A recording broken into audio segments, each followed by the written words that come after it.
I've always been a glass full person, always. And my silver lining, I think, from my breast cancer was that it gave me the utmost determination to make my idea and this concept that I had for Lashes of Change to have this deconstructed mascara. It made me so determined because I'd kind of been lallying about with it. I'd done a little bit here and there, but not very much. Our other business was incredibly busy and we were still scaling and growing. And I really didn't have much time for it. And I kept sort of putting it off and sort of saying, yeah, mañana, mañana. And once I had my breast cancer and I got out of it, I was like, I can't do mañana anymore because I don't know how many more years I have on this earth to live.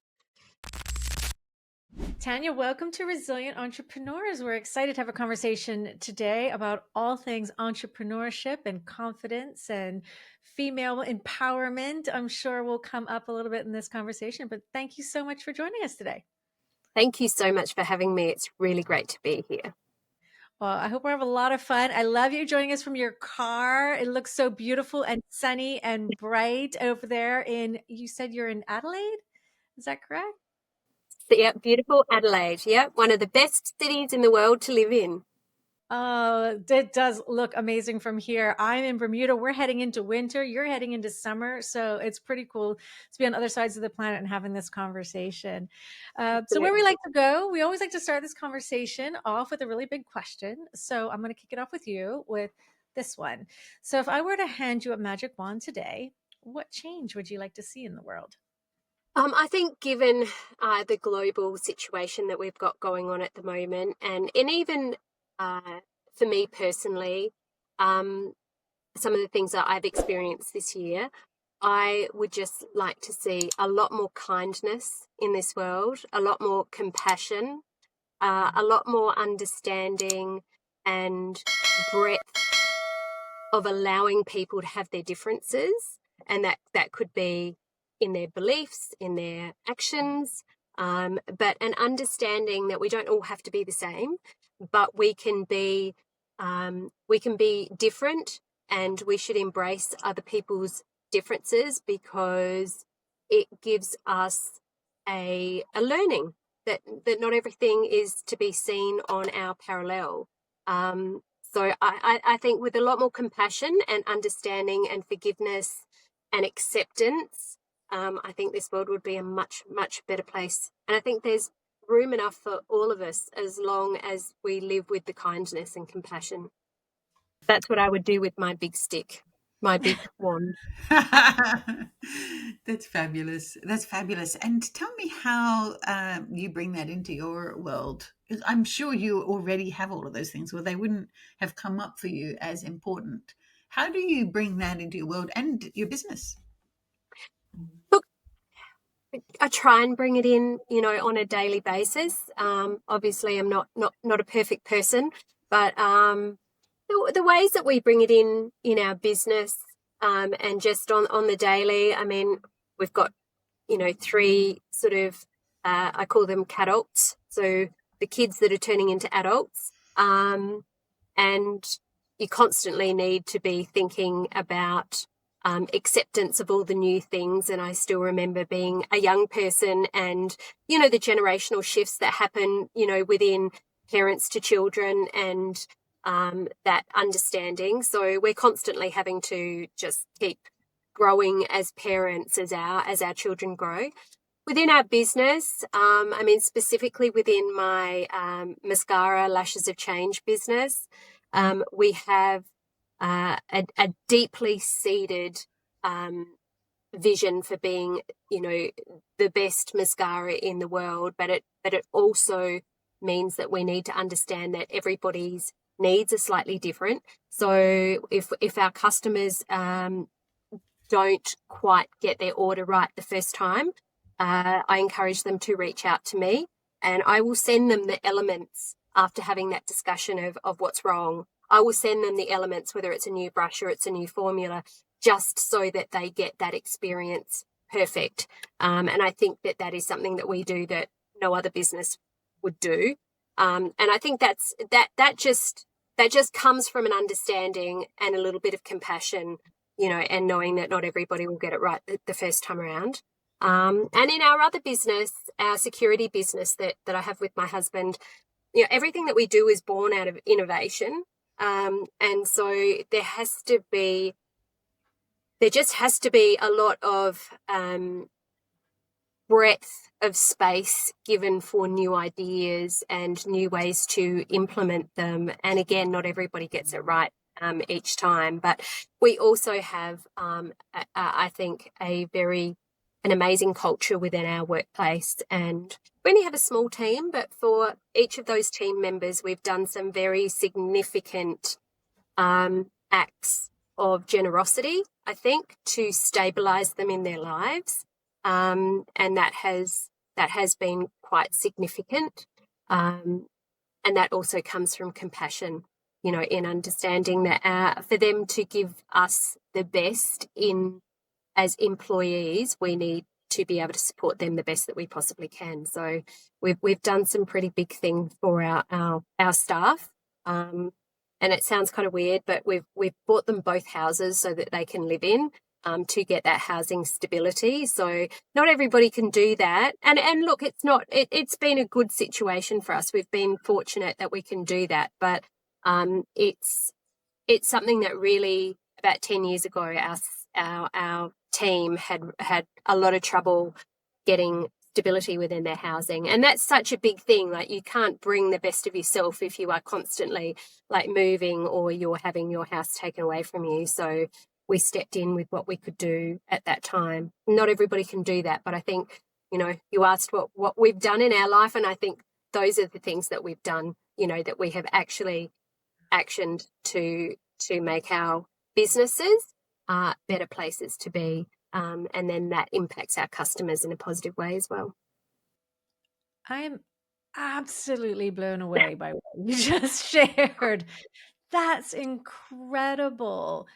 It's beyond anything I've ever heard of before, but this is exactly the type of businesses we can build when we build from the heart and we build with your values. I really feel your values coming through as being so important. Talk a little bit about that, like about how building a business based on values and what difference that makes. I think it makes all the difference, because when you build on values, you don't have to stop and analyze the decisions that you make necessarily as being completely financial. You just know from your gut whether they're right or wrong. And then you need to analyze them and say, well, does this make sense to us? So, for instance, if we have a customer with our security business that happens to be, we're in Australia and we've got customers all the way from Cairns through to Whyalla. So, there's a 4,000 kilometre distance, and we need to physically drive to each one of our customers. So if we've got a customer that's 800 kilometres away and, they have an issue, and it's an issue that potentially could be a very, very costly issue for them if we were to just go out straight away. We try and work out ways where we can both help out our customer and for it to be cost effective. And I think, that's because we want the very best for our customers. And that's a value-based decision that we have for them. And it's the same for my mascara customers. I had one lady ring me and she was not happy with her mascara because she felt like it just didn't do the job. And she couldn't quite explain it to me in an email. So I jumped on the phone immediately and I rang her. And within a few minutes, I understood from her, after asking a few questions, exactly what the problem was. And I, decided right there and then that I would change her mascara wands, like the brushes, over, because we've developed something quite innovative where we can actually change the wands within our mascaras. I decided that it was, a no-brainer for me to send her a new brush and pay the postage for that just to make her happy. And she was thrilled. And again, it wasn't it was a values-based decision. It wasn't something that I had to go, oh, well, like, what is that going to cost me, and is it worth it? And like, I just want my customers to experience the very best customer service in any business that I am involved with, because I know that from my own perspective, that if I'm wanting of a service or a good, I would really like to be treated in that way. And when I receive that type of service from another business, I know that I am then loyal for life, you know? Yeah. So that's, I think, you know, any business, all businesses would be better if they came from values based. I think we could solve a lot of problems that come up, if we led from that perspective. So yeah, I guess, you know, it's one of those things that I was always taught as a child. I don't know, did your mum or dad ever say to you, you know, treat others as you would like to be treated? And so we apply that to our businesses as well, and it's been good for us so far. It can only be good because you're being good to the client, the customer. You're bringing that kindness in that you talked about earlier. And Tania, I feel like, and I'm hearing more and more women talk this way, and we have a belief that women actually do build better businesses. Yeah. Quite likely because we are focused on values along with the other metrics. What's your view on that? I certainly see it. I've been involved in the innovation and entrepreneurial space now for close on 20 years. And certainly, you know, we have our challenges for sure, females in business. I mean, I think we all know the statistics, you know, less than 2% of female founders get funded. And if you're a woman of color or, you know, some other uh, difference, you know, it's even less than that. So, but we also know that women led businesses provide more value in the long run, and their outcomes are better. And I think it's because we have this ability to build our business, not just on numbers but on values. And so I've definitely seen it. And some of the most beautiful innovations have come from women who have led with that value of compassion and seen a problem that might not necessarily be theirs or belong to anybody within their business, but they've just seen it and they know that they can make a difference. And, you know, some of those have been in the disability sector that I have seen. And it just transforms the people that are positively, you know, affected by their solutions. And it time and time again, it more often is women that I see build those sorts of businesses. But that's not to say that it's exclusive to us. There are some amazing men out there that have, you know, have created some incredible businesses. But again, if you look at the basis of them, they also build from a compassionate, values-based perspective. Yeah, which we might call feminine energy, or Yeah, a feminine focus. It's definitely. men also have that feminine energy, and it's when we can lean into those what are otherwise known as softer skills. Yeah, It's about inclusiveness and collaboration and bringing people together, and not at the expense of progress, but rather to accelerate progress. correct. Absolutely. Yeah. Yeah. Talking about innovation, you've been nominated as Women in Innovation for this year's awards. And Yeah. it was years ago that you already won that for your other business. Tell us about you, your innovation, and how does a woman get to have a mascara company and a DNA security company at the same time? I do get asked that a fair bit, and it is a great question. So I think that they're both bound in innovation and true innovation. These are not well, the security system, DNA Security Solutions is an incredible innovation, you know, step that we took, which was a fusion between advanced electronics and DNA forensics that hadn't been done before. My mascara business was built out of my own frustration. So I had purchased a Clarins mascara for 22 years nonstop, and I was just time poor, but I loved it. I found a mascara that was absolutely perfect for me. And I really loved it. And then when they discontinued it, I really struggled to get back to that sort of place of nirvana, that I absolutely I had confidence in. It was easy to buy. It lasted a long time. It wore really well. It was exactly what I was looking for. And being a time poor person, I didn't have time. And back then I didn't have the money. And even if I did have the money, I didn't want to be purchasing, 5, 10, 15 mascaras. I just didn't think that was what we should be doing, especially as we are in a technology age where we're supposed to be getting better with personalization, not worse. So I decided that I would solve that problem, that I would be, the person to do it. And so really the two things are just bound by innovation and a deep desire to come up with the solution. And as it so turns out, tonight is the awards for the Women in Innovation Awards. So we will be at the Wine Centre in Adelaide tonight, celebrating those awards. And I've been nominated in 3 categories, which is amazing.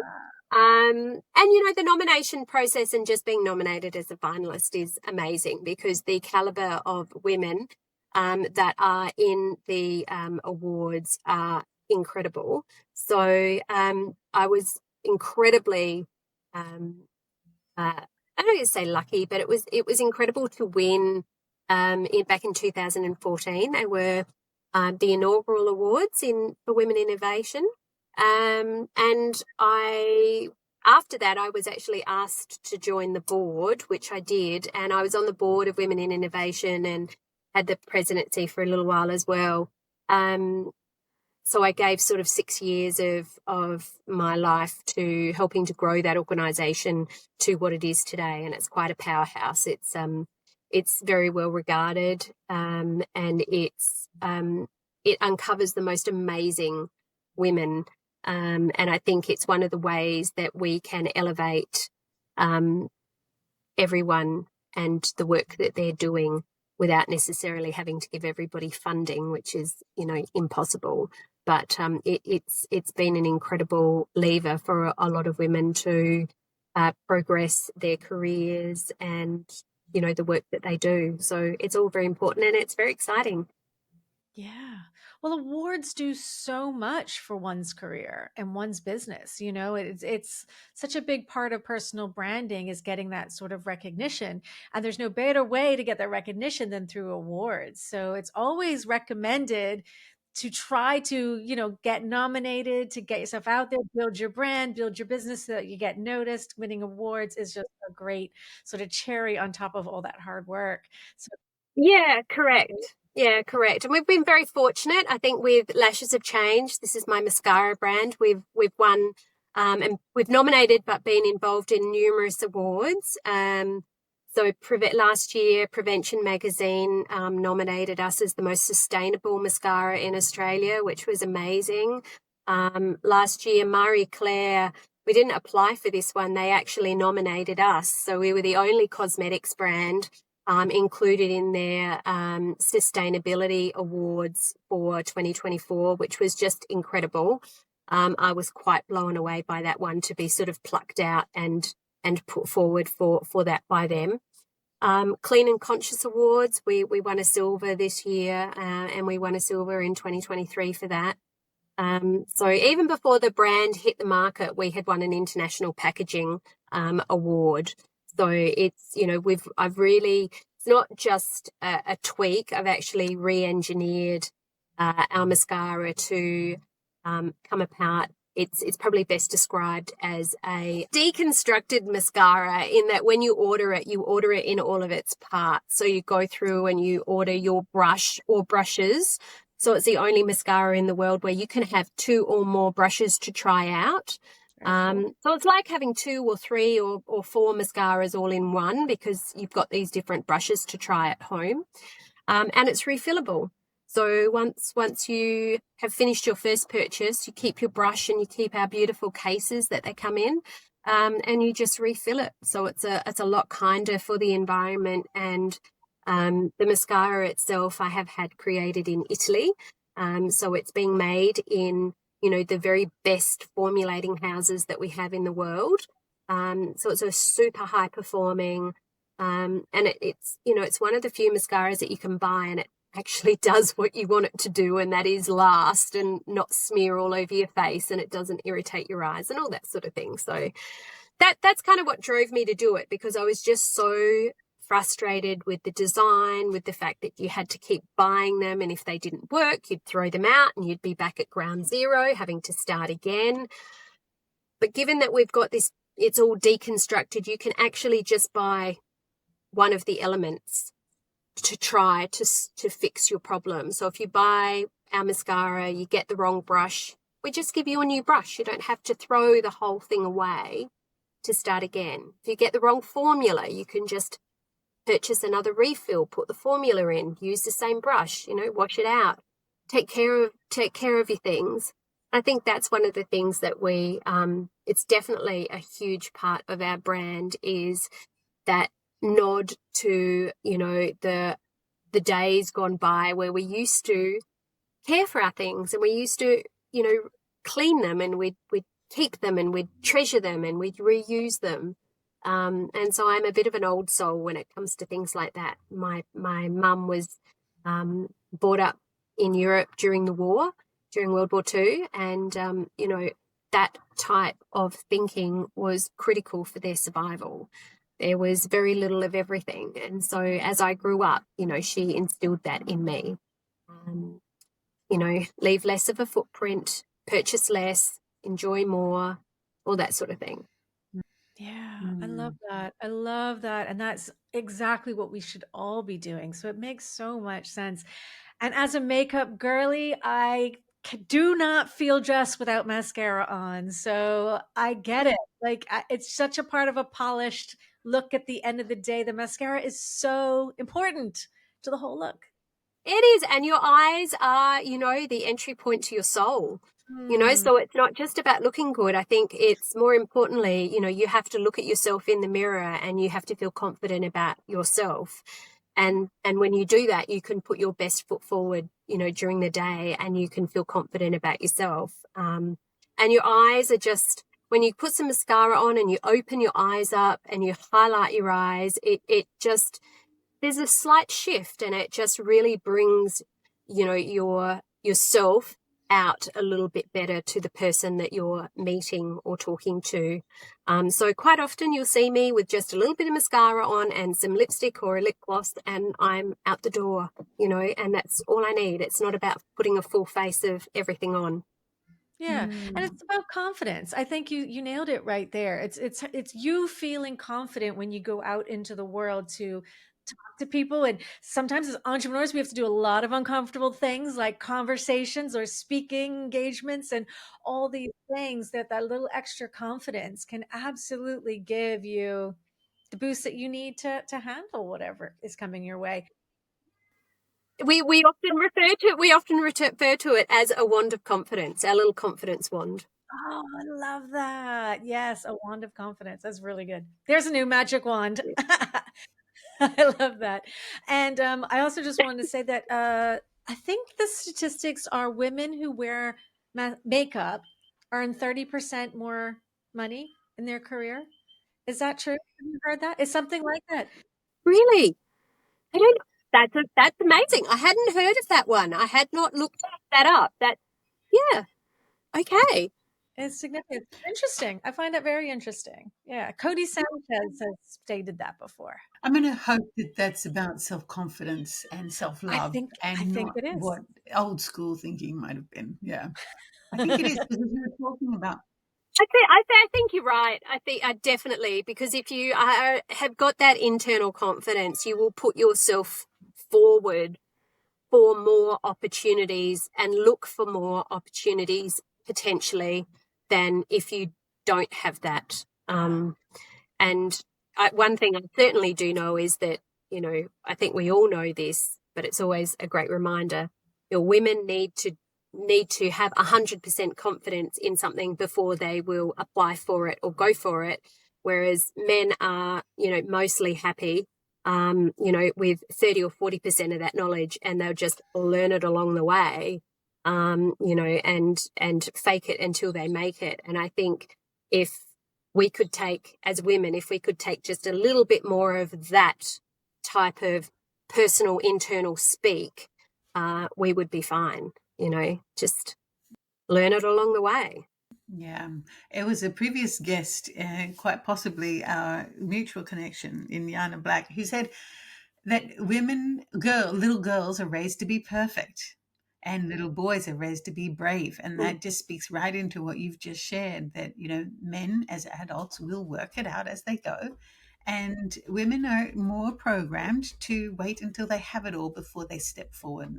It's definitely, we can learn from each other. This is not about us and them. It's about how do we each level ourselves up, be better based on what we can learn from each other, any gender. Totally. Yeah, absolutely. I'm a very big believer in that. And in fact, when I was at the helm of Women in Innovation, people would ask me that question, where would you like to see it go? And I said, well, I'd actually like to see us out of existence. I would really like to get to the point where we didn't have to have this conversation about women in innovation or men in innovation, or that difference between, our job is done when there is no pay gap difference, where there is no roles offered on gender, where there is no gender conversation anymore. That's, where I would ultimately, like our generations, it would be great that our grandchildren never had to bother worrying about whether they were a girl or a boy.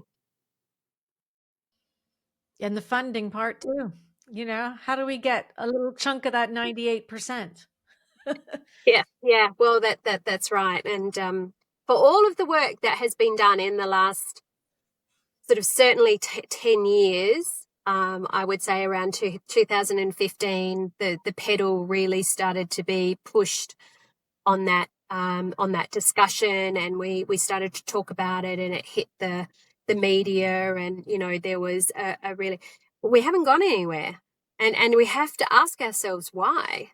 Like I really think that there still needs to be that conversation of why are we not getting a larger slice of what's going on. And there's still just such an enormous amount of bias out there, and an enormous amount of those in power who have the money are still not understanding the bias that they have towards what they do. Yeah, exactly. I think it's going to take a lot more of these types of conversations where we open up just the conversation about it, because the more we talk about it, the more we can inspire each other to have further conversations. And that's where the groundswell is going to build, because you can see just in how a topic takes over on social media, right? And there starts to be that conversation towards that thing, and then it builds more and more and more and more people are willing to be vulnerable like this and have conversations about hard things like this. And then that helps the next person be braver to do so as well. So thank you for, just being so forthcoming about this kind of stuff, because we do need to talk about it more so people understand. Yeah. My pleasure. Yeah, we do, but it needs to culminate in action. We can't just keep talking and talking and talking. Like, and I think we've got, we've had 10 years of talking, and we haven't managed to crack or understand why things are not changing. And I fear that it is a generational pull or swing for a little bit of it, because those people that 10 years ago that were making the decisions about stuff, a lot of those are still there making those decisions. And whilst we've talked about it, they haven't changed their attitudes or their actions. So, but I don't want to cross my fingers and hope that it's just a generational thing, because we could find ourselves in a few generations' time still not having measurable difference in what's going on. So I think it's it's clearly going to take a lot more than just conversations, and it's, we really need serious action. What ideas do you have, Tania? Yeah, I want to know the same thing. Let's bring a magic wand to this and solve it right here and now. Look, I'm not entirely sure what that magic wand looks like, but I certainly think that more women in those decision making processes, or that ability to make that process is definitely what we don't have. We still don't have enough women in major board roles. We still don't have enough women, certainly in the VC area. We don't have, and then when we do, I don't think they're brave enough, because they still have to compete against the male model. So, the models that are out there. And so it is tough. It's not easy, and that's not a criticism. It's just an observation. For a small amount of time, I think we do need to have some gender targets. Unfortunately, it'd be very nice to be able to say we shouldn't be giving on gender. We should be giving on ability. But I know for certain that if you had that gender lens, you would also find the ability. You just have to scratch the surface. You don't have to dig deep. You just have to scratch the surface. The women there are women that are out there that are just incredible and constantly being, overlooked, and probably doesn't need to go any further than just what we've seen over the last couple of years in political elections. We've had some amazing women, putting their hand up and throwing their hat in the ring, and more often than not, they're getting overlooked. So there's still out in the community, there's a general lack of confidence in women being able to, provide the solutions that we as a global, community world are looking for. But I just don't think that that's correct, because I know for certain also that if there were more women in power, we wouldn't have the wars that we've got. We just wouldn't. 100% agree. Yeah, because our first instinct is not to fire a missile. No, we're here to bring people together and find solutions, not kill each other off. Yeah, and that's where that compassion comes in, right? That compassion and kindness piece comes in. And I think you nailed it when you said the world, the community, society doesn't have enough confidence in the gender.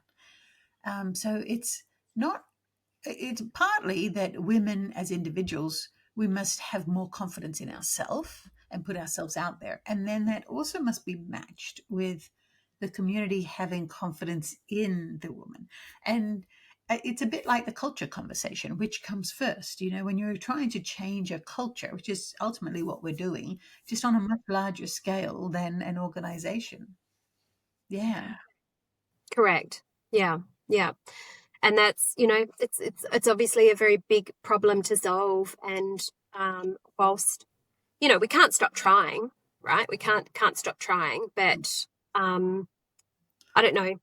To me, it just seems like we've been hitting our head against a bit of a brick wall or a cement wall for the last 10 years in what we're doing. And it's not enough to be making some actionable changes that are really systemically different from what we have been doing in the past. But that doesn't, I guess that makes, for those of us that are successful in what we do, it just maybe makes it even a little more amazing that, we've been able to do what we've been able to do. But then women for centuries have been doing some incredible things. So the power that we have within ourselves, I think, is quite exceptional for those of us who just continue to be determined to see through, what we want. And it took me 7 years to bring my mascara to life. Like, it wasn't an easy road or an easy process. And the same with our DNA security system. We call it DNA Guardian. That took us, it took us a good 7-8 years to kind of really establish ourselves in the market. So you just have to be really dedicated. Yeah. Resilient.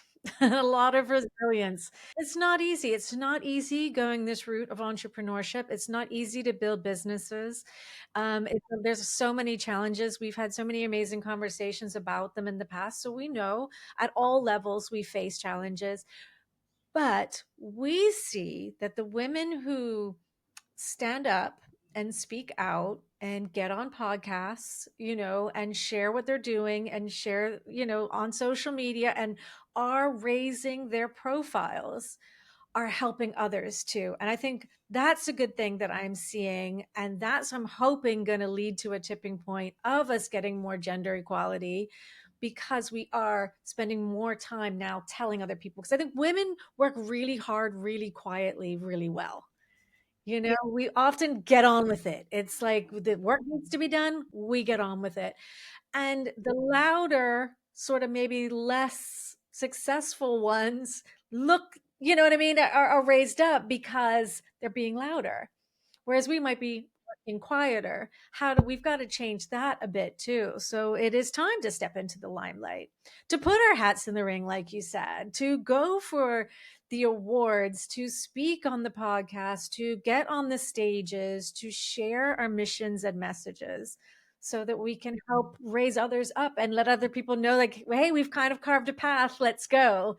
Let's help each other. Yeah. Exactly. Exactly. And I think that the biggest compliment that I will ever receive in my entire life was from my 17-year-old daughter just a few days ago. She's just finished school. She just had her last exam on Wednesday. So she's about to step out into the big wide world, and she's our youngest. So we no longer have school kids. We have been so proud of her this year, and she is such an incredibly dedicated, focused, sassy young woman. And she really has a presence, and I just said to her, like, I was so proud of, we've been so proud of you this year, darling. You're amazing. You've got so much confidence. And she just went, well, where do you think I got it from, Mum? And oh my God, you have been watching, you have been listening, you have been, that was just, right there and then, like, that's the award, right?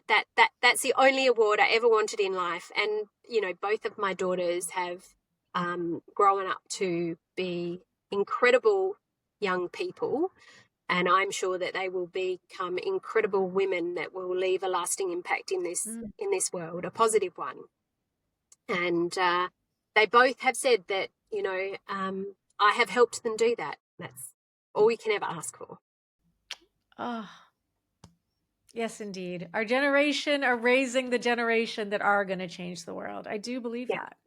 Yeah. I do believe that intensely. Wow. That's beautiful. That's a real beautiful testimonial, isn't it, Tania? And also helps you. It demonstrates where your values really lie.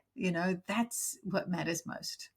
And your journey as an entrepreneur, also as a mum, also you've had your own personal health challenges. Like, all of this happens along the same path. It's not like we get to separate life and do business, which I think some of us want to do. It all happens at once, and you've overcome all of those things, and it's made you stronger and been an example for your daughter. Yeah. Thank you. Yeah. Resilience has definitely been the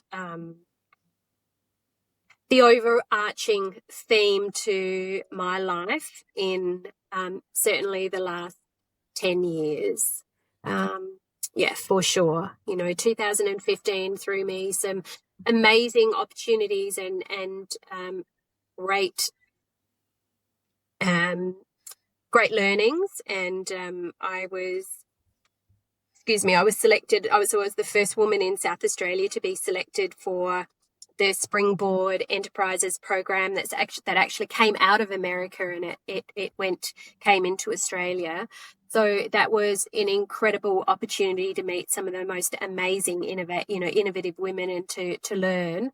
But it was also a really challenging year for me as well, because I got it was the first time that I ever got a really bad bout of my vertigo, which has stuck with me. I had some other issues. Then my father got sick and diagnosed with bowel cancer. So he was diagnosed with stage 4 bowel cancer. 9 months later, we lost him. And then it was only 15 months after that I was diagnosed with my breast cancer. And then that sort of took a good 18 months or so to kind of really get my strength. But then I had 5.5 years on a really harsh medication called tamoxifen. And by about 2023, I was almost broken, as my physical body had been starved of estrogen for so long that every joint in my body hurt. I would wake up in the morning and I couldn't move my fingers, and everything from the soles of my feet up to my neck, my shoulders, everything. It was just horrendous. And then in 2023, I got the typical frozen shoulder that we get through menopause. And it's just been a massive journey. And only this year, my New Year's resolution at the beginning of this year was to get healthier, to get fitter, to get stronger. And I went back to Pilates, and I feel amazing. I feel so much better. I've really been able to sort of transform my physical health this year. So still lots of challenges, to become. But again, when you approach it with compassion, it's a whole lot easier than to approach it with anger and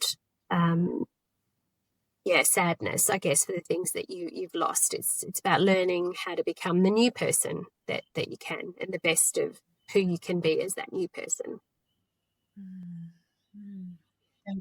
Thank you for bringing that balance in. And I'd say I'm sorry that you experienced all that, and no doubt there's probably a part of that where you'd say, yeah, you're sorry too, but it also gave you something else. It was there were definitely silver linings. I mean, I've Yeah. always been a glass half full person, always. And my silver lining, I think, from my breast cancer was that it gave me the utmost determination to make my idea and this concept that I had for Lashes of Change, to have this deconstructed mascara. It made me so determined, because I'd kind of been lallying about with it. I'd done a little bit here and there, but not very much. Our other business was incredibly busy, and we were still scaling and growing. And I really didn't have much time for it. And I kept sort of putting it off and sort of saying, yeah, mañana. And once I had my breast cancer and I got out of it, I was like, I can't do mañana anymore, because I don't know how many more years I have on this earth to live.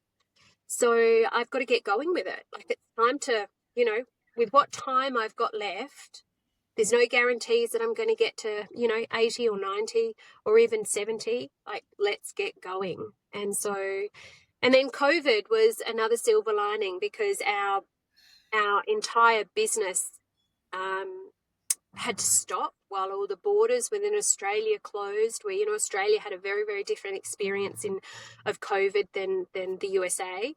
And as Vicky will attest, it was very tricky, if you wanted to go to New South Wales, you want to go back Queensland, or, and with our customers all over the place, it was a little bit like playing that, that game that you get at circuses and stuff, where you have to like punch the clown head when it comes up. And so for us, it was like doing that, because a border would open, but then our South Australian border would close. So we would have to like quickly go and it was like this constant dashing to and fro during COVID for our security business. But it gave me a lot of time, and that time I poured 2.5 years into lashes. to see this concept, become a reality. And it was an interesting time, but I made the most of it. Yeah. Once again, resilience. Thank you for sharing all of that. Yeah. My pleasure. Thank you. Yeah. I think we just, if we can live every day as our best day and just do our very best, and that might not mean accomplishing all the things every day. Sometimes, some days for me is just getting out of bed. And I got really ill a couple of weeks ago, and I keep forgetting that my breast cancer has also given me an immune disorder. So I had got diagnosed with Hashimoto's after my breast cancer, which is again quite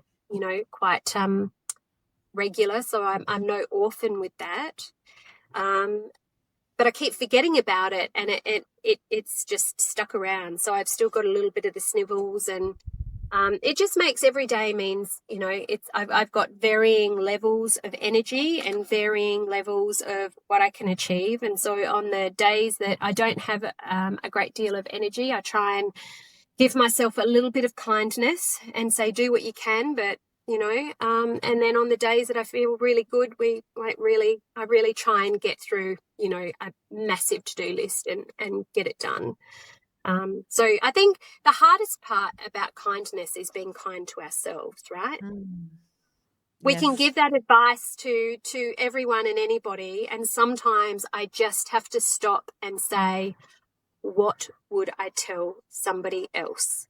What advice would I give someone else in this situation? Because you don't always apply it to yourself. Mm-hmm. So on those days I said, what would I tell someone to do? I'd tell you to go and sit on a couch and recover. And so I took a couple of days to sit on the couch and recover. Nice. Amazing. Yeah. I haven't done that for a very long time. Well, good for you, because I can't remember the last time I've just given myself that permission too. So thank you for that reminder that sometimes we need to stop and rest. We often talk in business about balance, and we've had lovely conversations about how it doesn't exist and how sometimes, I don't want to go into all of that, but it is about kindness and compassion to others and to ourselves. I think that's something you really highlighted beautifully today and in this conversation and in your story about the importance of that, leading with those as values for yourself and your business is only going to build not just a more beautiful business, but a more beautiful world, like that we all want to live in. Like I want to live in that world, right? Yeah, I want to live in that world, and I want my children and my grandchildren and my great grandchildren, and for all of eternity, I wish that we could live in a world that values kindness and compassion. And sometimes it's also about reevaluating what success means to us. So recently, I was in a board meeting just this week, and the concept of what were our success metrics, and I just piped up and said, well, depends what currency we're using, because money is not the only currency of success. We can have happiness as a currency. So how happy are you? You don't have to have a massively big bank balance to be successful. You can just be happy. So really, depending on the currency that you're determining as to be successful. So I just want to put it out there, because I don't think that a lot of people conceptualize the fact that you can change the currency of what success looks like, but you can. You most definitely can. Thank you for that. Yeah, that's a really great landing point to just bring this whole conversation home. It's how do we want to measure success? What are we actually aiming for? Where do our values lie? How do we support more women to be recognized, to be seen, to be heard?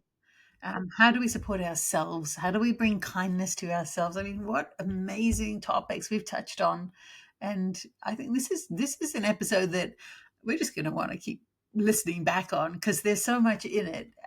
So thank you, Tania. Thank you for all that you bring, and for modeling excellence the way you do.